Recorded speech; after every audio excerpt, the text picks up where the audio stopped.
Hello friends, कैसे हैं आप लोग। सबको मेरा जय भीम। नमो बुद्धा। बुद्ध और उनका धर्म में श्रावस्ती के श्रेष्ठी यानी सेठ अनाथ पिंडक की धम्म दीक्षा। नंबर 1। सुदत्त कौशल राज की राजधानी सावथित श्रावस्ती का एक नागरिक था। कौशल पर राजा पसेनदी शासन करता था। सुदत्त पसेनदी का श्रेष्ठी यानी खजांची था। वह दरिद्रों को उदारता पूर्वक बहुत दान देता था, इसलिए वह अनाथ पिंडक नाम से ख्यात था। नंबर 2। जिस समय भगवान बुद्ध राजगृह में ठहरे हुए थे, उस समय सुदत्त किसी निजी व्यवसायिक काम से राजगृह पहुंचा। वह अपनी बहन के यहाँ ठहरा, जिसका विवाह राजगृह के श्रेष्ठी के साथ हुआ था। नंबर 3। वहां पहुंचने पर उसने देखा कि वह श्रेष्ठी भिक्षु संघ तथा भगवान बुद्ध को भोजन कराने के लिए इतने बड़े स्तर पर तैयारी कर रहा था।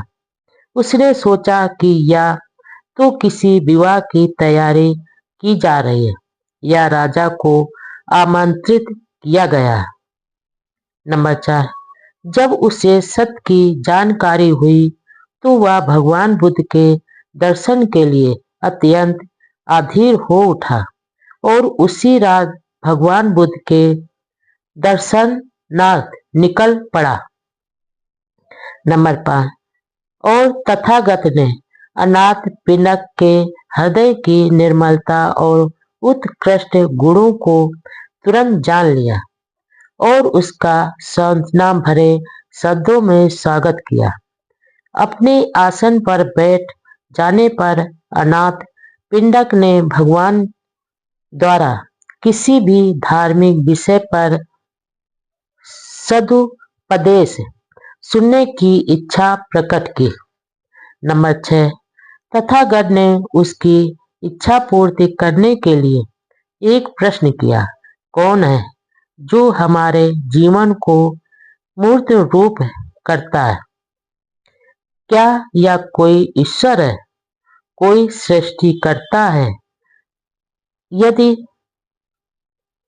ईश्वर निर्माण करता है तो सभी प्राणियों को मौन रहकर केवल उसकी इच्छा शक्ति के अधीन चलना चाहिए, तब वे कुम्हार के हाथ बनाए हुए बर्तनों के समान होंगे।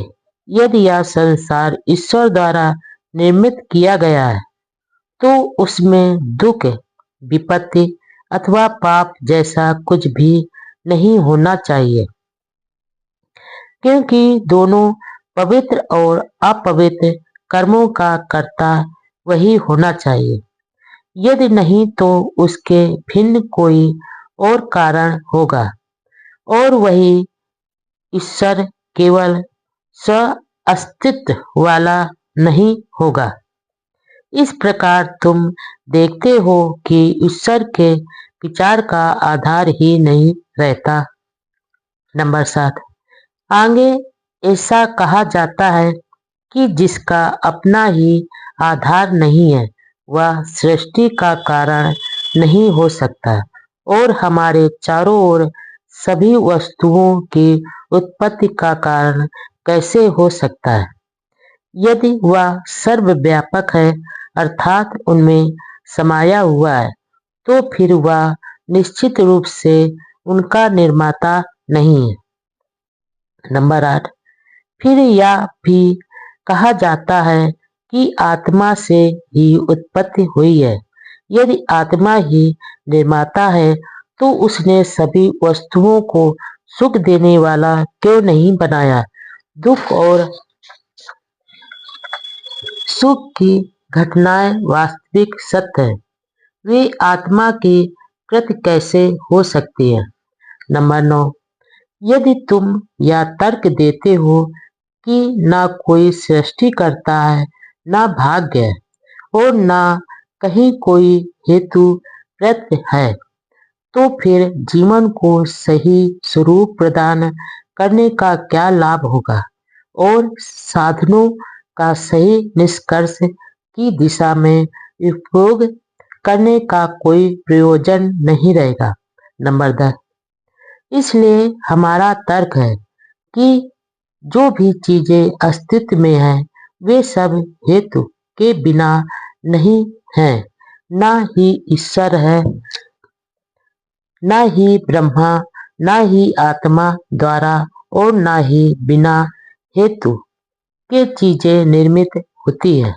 हमारे अपने कर्म ही है जो अच्छे और बुरे परिणामों को जन्म देते हैं। नंबर 11, सारा संसार प्रत्यय समूह के पाद यानी कार कारण के नियम के अधीन है और जितने भी हेतु हैं वे अचैतसिक नहीं है। जिस सोने से सोने का प्याला निर्मित होता है वह आदि से अंत तक सोना ही सोना होता है।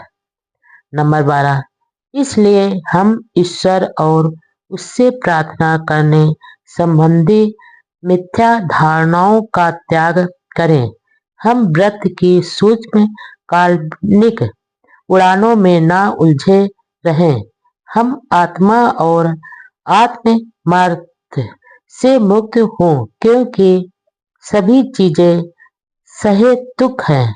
इसलिए हम कुशल कर्म करें ताकि उनका परिणाम भी कुशल ही हो।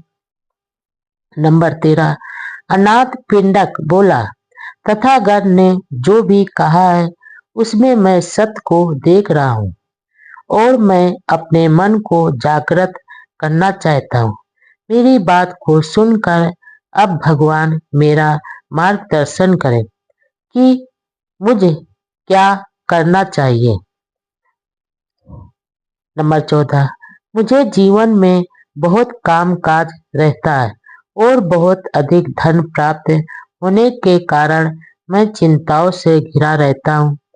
फिर भी मैं अपने कार्य को आनंद पूर्वक करता हूँ और परिश्रम के साथ उसमें लगा रहता हूँ। बहुत से लोग मेरी सेवा में नौकर चाकर हैं और उन सब की जीविका मेरे ही व्यापार की सफलता पर निर्भर करती है। नंबर 15, अब मैंने सुना है कि आपके शिष्य प्रवज्जा के सुखों की प्रशंसा करते हैं और संसार में व्याप्त अशांति की निंदा करते हैं। वे कहते हैं कि तथागत ने अपने राज उत्तराधिकार व ईश्वर का त्याग कर दिया है और सद्धर्म के पथ को खोज निकाला है। इस प्रकार उन्होंने संसार के सामने ऐसा उदाहरण प्रस्तुत किया है कि किस प्रकार निर्वाण को प्राप्त किया जाए। नंबर 16, मेरा मन लालायित है कि मैं वही करूं जो अच्छा है और अपने मानव बंधुओं का भला कर सकूं। तब मैं जानना चाहता हूँ कि क्या मैं अपनी संपत्ति, अपने घर और अपने व्यवसाय का त्याग कर दूं और आपकी तरह ही धार्मिक जीवन का सुख प्राप्त करने के लिए घर से बेघर हो जाऊं। सेठ अनाथ पिंडक धन दौलत का दास नहीं, महान उपासक बना। नंबर 17, तथागत ने उत्तर दिया, धार्मिक जीवन का सुख वह हर व्यक्ति प्राप्त कर सकता है जो अष्टांगिक मार्ग का पथिक है। जो धन से चिपका हुआ है उसके लिए यही अच्छा है कि वह धन की आसक्ति से अपने हृदय को विषाक्त बनाने के बजाय धन का त्याग कर दे। लेकिन जिसकी धन में आसक्ति नहीं है और जिसके पास धन है वह उसका उचित उपयोग करता है ऐसा आदमी अपने साथियों के लिए एक वरदान होगा। नंबर 18, तुमसे मेरा कहना है कि ग्रस्त जीवन में ही बने रहो और परिश्रम के साथ अपना व्यवसाय करो। आदमी का जीवन, धन दौलत, ऐश्वर्य और अधिकार उसे अपना दास नहीं बनाते, किंतु जीवन, धन दौलत और अधिकार के प्रति आदमी की जो आसक्ति है वही उसे अपना दास बना देती है। नंबर 19, जो भिक्षु आनंद का जीवन गुजारने के लिए संसार का त्याग करता है से किसी प्रकार का लाभ नहीं होगा, क्योंकि आलस का जीवन घृत जीवन है और शक्ति का अभाव तिरस्कार पूर्ण है। नंबर 20, तथागत के धम्म में यह आवश्यक नहीं है कि आदमी बेघर हो जाए या संसार का त्याग कर दे। इसके लिए तो बस अतः प्रेरणा ही होनी चाहिए। तथागत के धम्म में जो आवश्यक है वह यह है कि वह स्वयं भ्रांति यानी आत्मा से स्वयं को मुक्त करे, हृदय को शुद्ध करे, काम भोगा आदि सुखों की इच्छा का त्याग करे और श्रेष्ठ जीवन व्यतीत करे। नंबर 21, और आदमी चाहे जो करे, चाहे वे संसार में शिल्पी रहे, चाहे व्यापार करे, चाहे राज की नौकरी करे अथवा संसार त्याग करके ध्यान भावना पूर्ण जीवन में रत रहे, उन्हें अपना मन पूरी तरह से अपने कार्य में लगाना चाहिए। उन्हें परिश्रमी और उत्साही होना चाहिए, और यदि वे स्वयं को उस कमल की तरह बना लें जो पानी में उगते हुए भी पानी से अछूता रहता है, यदि वे मन में ईर्ष्या और घृणा को बिना जगह दिए हुए जीवन संघर्ष में लगे रहें, यदि वे संसार में रहते हुए स्वार्थपूर्ण जीवन नहीं बल्कि परमार्थ भरा और सत्य जीवन व्यतीत करते हैं, तो इसमें कुछ भी संदेह नहीं कि वह मन में आनंद, शांति और सुख से भर जाएगा। नंबर 22, आनंद अनाथ पिंडक को लगा कि यह सत्य का श्रेष्ठ सिद्धांत यानी मत है, सरलता और बुद्धिमत्ता का धम्म है। नंबर 23, इस प्रकार तथागत के सद्धम्म में प्रगाढ़ आस्था हो जाने पर उसने धीरे से तथागत के चरणों पर नतमस्तक होकर उनकी पूजा की और हाथ जोड़कर उनसे प्रार्थना की कि वे प्राण रहने तक शरणागत उपासक जाने।